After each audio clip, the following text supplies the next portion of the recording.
आज हम आपको एक मेरठ के ऐसे होनहार खिलाड़ी से मिलाने ले जा रहे हैं जो कि अपने गुस्से की वजह से ही खेलों की तरफ आया और उसने वुशु में वो कमाल कर दिया कि देश के बाहर जाकर ईरान के खिलाड़ी को पटखनी देकर वर्ल्ड चैंपियन बन गया। अंडर 14 वुशु कंपटीशन अभी बीते दिनों इंडोनेशिया में हुआ था। उसमें शौर्य ने वहां बाजी मारी है। शौर्य मेरठ के रहने वाले हैं और हम उनसे जान भी लेते हैं, बात कर लेते हैं। देखिए, आप देख सकते हैं किस तरह से यहाँ शौर्य इस वक्त भी अपने शौर्य को दिखा रहे हैं। उनकी जो कोच हैं वो भी यहाँ पर हैं, रानी लक्ष्मीबाई अवार्ड से सम्मानित हैं उनकी कोच, और यहाँ पे तमाम जो बच्चे हैं वो भी तैयारी कर रहे हैं। शौर्य, एक मिनट हम आपसे बात करना चाहेंगे। पहले तो ईटीवी भारत में आपका बहुत स्वागत है। पहले तो मैं जानना चाहूँगा आपकी उम्र कितनी है और अभी आप कौन सी क्लास में पढ़ रहे हो और कौन से गेम में कहाँ से आप जीत के आए हो? नमस्कार सर, मेरा नाम सूर्य कुमार प्रजापति है। मैं 14 साल का हूँ। मैं 9th क्लास में हूँ। मैं अभी गया था इंडोनेशिया ब्रुनई, तो वहाँ पे मेरा गोल्ड मेडल रहा है।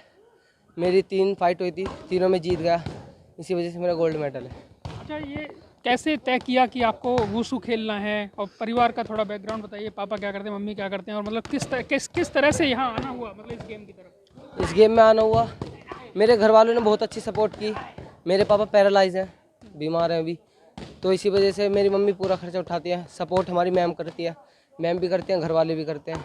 बहुत अच्छी सपोर्ट मिली, इसलिए मैं यहाँ आया हूँ और मेरा वर्ल्ड में गोल्ड मेडल रहा इसलिए। अच्छा, ये बताइए कि बताते हैं कि बहुत गुस्सा आपको आता है, क्या इसमें सच्चाई है? गुस्सा तो आता है, पर अब कहते हैं लड़ना है तो अब इंडिया वालों के लिए लड़ना है। तो मतलब क्या गुस्से की वजह से ही इस खेल की तरफ है? जी। क्या हुआ था? हुआ था, मेरे चाचा है तो वे पहलवान थे, तो उन्होंने मेरे को पहलवानी सिखाई थोड़ी सी, तो इसलिए थोड़ा सा मेरे को गुस्सा आता रहा। मैं अभी सीखता रहा पहलवानी, तो इसलिए मैं फिर सब में बजाने लगा।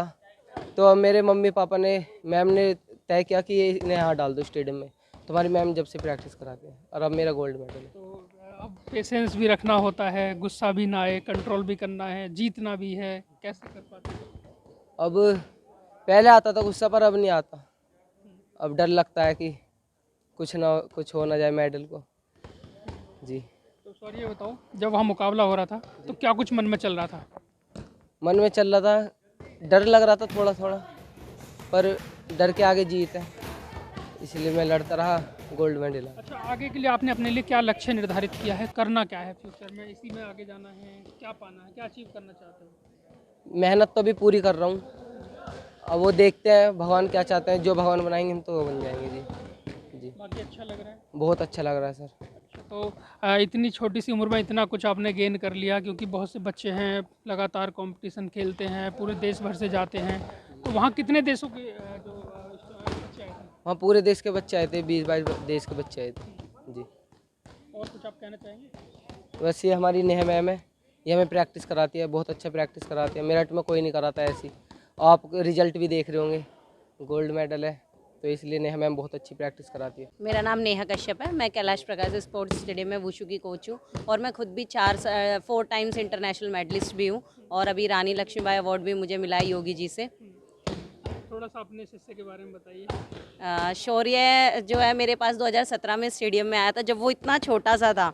मतलब मैं उसकी फ़ाइट कराती थी ग्राउंड में, तो जितने भी प्लेयर्स होते थे स्टेडियम में वो सब इसकी फ़ाइट देखने के लिए आ जाते थे। मतलब शुरू से ही इसमें एक ऐसी बात थी कि हाँ, ये कुछ कर सकता है।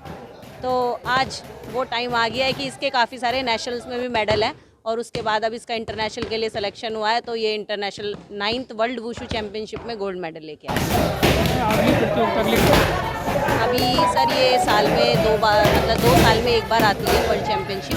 तो अभी ये तैयारी कर रहा है, अब इसका नेशनल के लिए भी सिलेक्शन है, तो अब ये नेशनल खेलने के लिए जाएगा। सर इस कंपटीशन में तो बहुत ज़्यादा चैलेंज था, क्योंकि ये वर्ल्ड चैम्पियनशिप है, तो वर्ल्ड चैम्पियनशिप में काफ़ी सारे देश आए थे। इसने ईरान के साथ फाइट हुई, फाइनल फाइट। जो ईरान और एक चाइना, ये 2 कंट्री ऐसी हैं जो सबसे ज़्यादा बेस्ट और सबसे ज़्यादा रिजल्ट वुशु में ये 2 कंट्री लेके आती है। तो सबको बहुत खुशी है, हमारी वुशु एसोसिएशन ऑफ इंडिया को भी बहुत खुशी है कि हाँ, ये ईरान को मारकर मेडल लेके आया है। तो क्या आप इनका फ्यूचर आगे देख पा रहे हैं? इसका फ्यूचर मैंने तो बचपन से ही बता दिया था कि हाँ, ये बहुत आगे जाएगा और काफ़ी सारे मेडल लेके आएगा और आगे भी लेके आएगा और बहुत अच्छी जॉब भी इसे मिलेगी। जिससे ये अपने आप को और अपनी फैमिली को सबको अच्छे से सपोर्ट कर पाए। बता रहे हैं गुस्से की वजह से ही इस तरफ इनका आना हुआ, थोड़ा सा बताइए क्या हुआ था। सर जब ये छोटा था तो थोड़ा सा ये छोटे बच्चे होते हैं ना जो लड़ाई झगड़े में कभी किसी को घर में जाके मार के आ गए, घर के बाहर खेलता रहता था, किसी को पिटाई कर देता था। घर वालों ने सोचा कि ऐसे काम में डाला जाए जो थोड़ा मार पिटाई वाला हो, तो इसलिए वुशु में आया और अब वही सारी चीज़ें ये यहाँ दिखा रहा है तो रिजल्ट भी मिल रहा है। इसकी एनर्जी को पॉजिटिव एनर्जी में चेंज करके और मतलब आप इस पे आपने जो प्रयोग किया वो सफल रहा। बिल्कुल सफल रहा। इसको मैंने यही समझाया कि अब घर पे जाके किसी के ऊपर गुस्सा नहीं निकालना, अब ये है कि आप बाहर खेलने जाते हो, रिंग में दिखाओ कि आपके अंदर क्या हुनर है। अच्छा मैम, जैसे अंडर 14 में इंटरनेशनल प्लेयर ये बन गए हैं, और भी कुछ ऐसे स्टूडेंट्स यहाँ से ऐसे बच्चे निकले हैं अब तक? सर अभी तक पूरे यूपी से, मेरठ की तो मैं बात ही नहीं कर रही, पूरे यूपी से कोई भी ऐसा नहीं है जो अंडर 14 से इंटरनेशनल खेलने के लिए गया है और मेडल लेके आया है। मैं यही कहना चाहती हूँ कि सभी से कि सब किसी न किसी गेम में पार्टिसिपेट करें और मेडल लेके आएँ। इससे अपने देश का नाम होता है, अपने मतलब अपने पेरेंट्स भी इतना प्राउड फील करते हैं। जब ये आया तो मतलब इसके पेरेंट्स को भी मैंने देखा कि इतनी खुशी थी उन्हें कि सारे मतलब जब स्वागत हो रहा था सारे मोहल्ले वाले छत पे खड़े होकर, पूरी गली में इतनी भीड़ थी कि मुझे भी देख के इतनी प्राउड फीलिंग आ रही थी कि हाँ हमारा बच्चा मेडल लेके आया है और मैंने इसे कोचिंग कराई है, पेरेंट्स ने भी इसे सपोर्ट किया है। बच्चों से, युवाओं से मैं ये बोलना चाहती हूँ कि आगे बढ़कर गेम खेलें और अपने देश का नाम रोशन करें। सर मैं यही कहना चाहूँगी कि मतलब खुशी तो बहुत है, मेरठ का नाम रोशन किया उसने, मतलब गोल्ड मेडल जीत के लाया। हम लोगों को बहुत खुशी है ये चीज़ से कि आगे मैं चाहती हूँ कि मेरे बेटे को आगे भी सपोर्ट मिलता रहे और आगे खेलता रहे, नाम रोशन करता रहे देश का। जी इनके पापा 2 साल से पैरालाइज हैं, तो बस लोगों की, इनके सब लोगों की मदद से आगे गया है ये। मैं चाहती हूँ जो मतलब जहाँ मैं जॉब करती हूँ चिल्ड्रन चॉइस पब्लिकेशन, वहाँ के जो सर हैं, ओनर हैं वहाँ के, उन्होंने मुझे बहुत सपोर्ट किया। शरारत से खैर ये बहुत था पर लेकिन हमने सही सुधार दिया इसको। बहुत शुक्रिया ईटीवी भारत से बात करने के लिए, आपका भी बहुत शुक्रिया शौर्य। तो ये हमारे साथ शौर्य थे और ये उनकी कोच थी और इन्होंने बताया किस तरह से शौर्य अपना पराक्रम दिखा रहे हैं। और अंडर 14 में तो इन्होंने बिल्कुल कमाल कर दिया है, इंडोनेशिया में जाकर ईरान के जो प्लेयर को चित करके और उसे पटकनी देकर इंटरनेशनल खिलाड़ी ये बन गए हैं। श्रीपाल तेवतिया, ईटीवी भारत, मेरठ।